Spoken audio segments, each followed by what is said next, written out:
Ito si sir na pinikap ko sa Glorieta. Opo, sir. Sa mga Opo. oras na ito ay may magandang mangyayari pala sa atin. Medyo mataas lang po. Sa pagkasakay nga ni sir, tinanong ko siya kung okay na siya at pupunta na kami sa destination niya. Okay na po. At nang umukay na nga dyan si sir, umalis na kami sa pick-up location. At habang nasa biyahe kami, bigla si sir nagsabi ng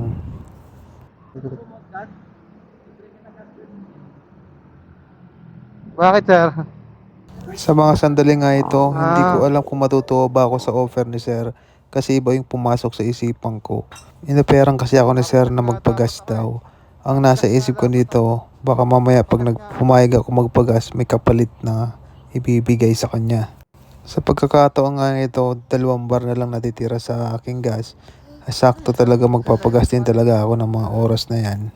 Nang si sir ay may sakay ko. 200 lang po. Ah, Sabi nga dito ni sir meron daw siyang cell card galing sa kumpanya niya.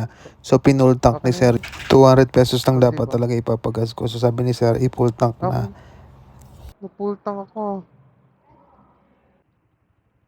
Ay, sir, walang bayad yun, sir? Walang bayad yun. Ah, sir, salamat po. Thank you, sir, ah. Thank you po. Naswertehan kita, sir, ah. Dito pa.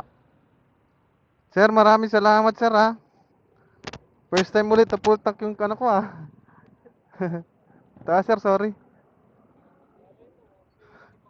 Sir, thank you, thank you. Okay na, sir, okay na. Okay na po, okay na.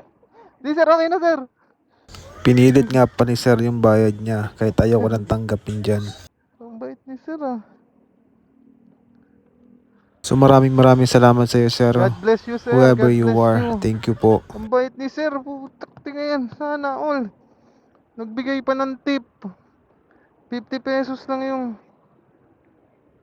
59 lang yung pamasahe niya, tapos nagbigay pa ng 100. Ayoko kunin eh. God bless you po, sir. God bless you more. Kung sino ka man, sir.